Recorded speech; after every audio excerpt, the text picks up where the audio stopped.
Et salut, bienvenue à vous tous. Maintenant, ce que je vais faire, je vais vous montrer comment calculer une moyenne.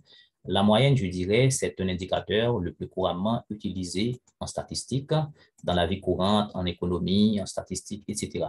Donc maintenant, ce que j'ai là, c'est que j'ai 10 élèves jolis jusqu'à Osselin, d'accord, qui vont devoir subir un examen et de biologie, histoire. Ils vont subir 5 examens, d'accord, biologie jusqu'à philosophie. Donc, n'est-ce pas, la somme de toutes et de tous ces examens-là, c'est sur 100. Maintenant, ce que nous allons faire, nous allons vous montrer comment calculer la moyenne. Maintenant, regardez bien, je vais vous montrer directement comment calculer la moyenne. Vous remarquez ici, la cellule de la note, d'accord, est vide. D'accord, ça veut dire que je n'ai pas encore calculé la note totale pour tous les élèves. Maintenant, je peux directement calculer la moyenne. D'accord, eh bien, je peux dire, regardez, je me mets ici en moyenne pour joli. Je dis fx, la fonction, et je regarde ici qu'il y a la moyenne ici, d'accord? Et puis je clique, je dis OK, et puis ça me donne exactement la moyenne de D9 jusqu'à I9. Cependant, de D9 jusqu'à I9, je vais vous montrer, regardez, et D9 jusqu'à I9, est-ce que je peux vous faire, d'accord? Regardez, D9, je suis à D9. La note de Joly commence en biologie dans la cellule D9. Regardez, D9 ici, jusqu'à H9. OK? Mais regardez ce que fait Excel. Il me dit D9 jusqu'à I9.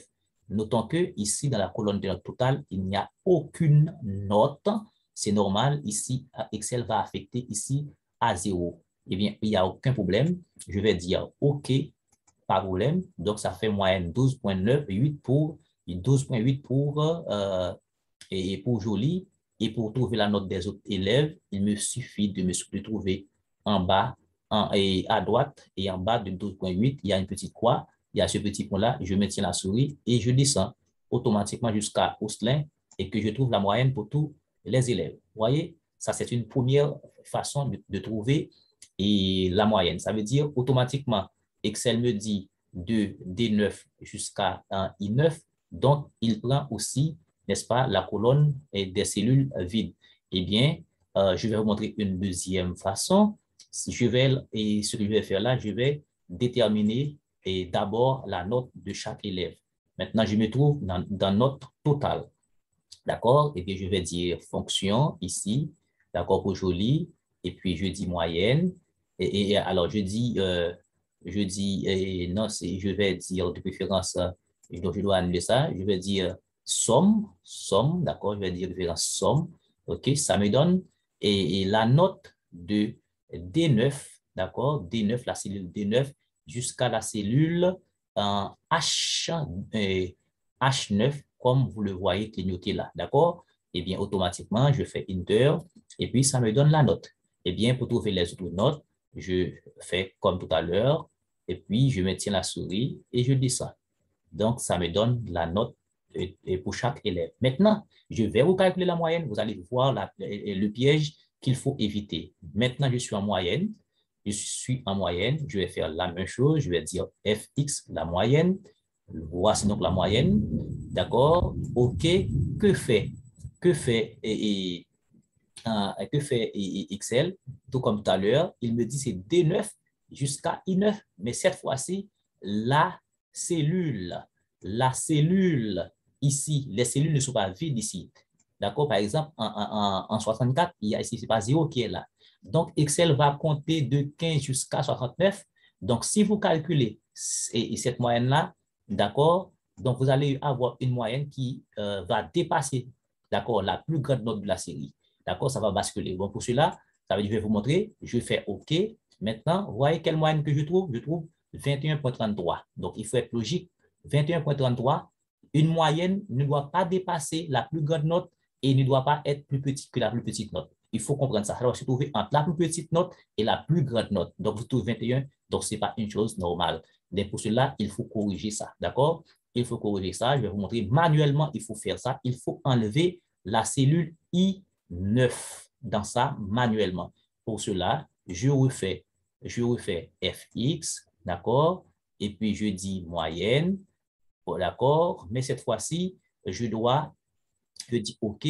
Maintenant, je dois corriger à la main, d'accord, à la main, I9, je dois retirer I9, d'accord, j'enlève I9, je vais arriver jusqu'à H9, vous voyez, jusqu'à H9, et puis maintenant je corrige, je vais trouver normalement la moyenne.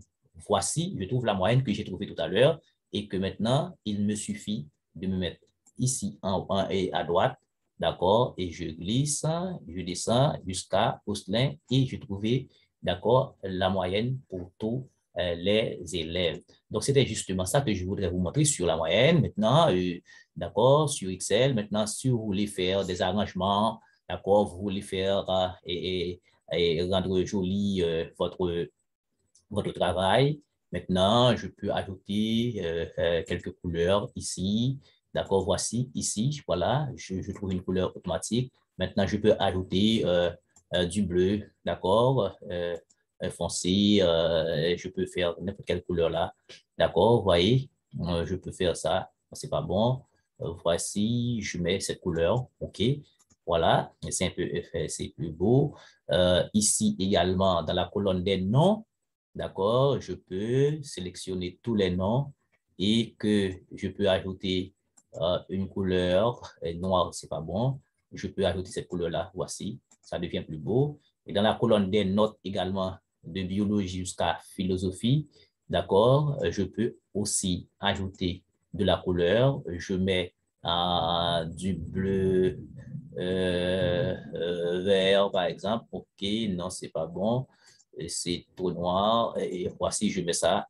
OK, et finalement, dans la colonne des notes totales, je peux faire rendre ça plus beau également. OK, je me mets ici et puis je mets ça. OK, OK. Et là aussi, dans la colonne des moyennes, d'accord, je peux faire, d'accord, donc quand vous calculez quelque chose, il faut mettre ça au propre. OK, maintenant, je vais ajouter quelle couleur, j'ajoute ça. Voilà, donc, voilà ce que j'ai là, un peu plus beau.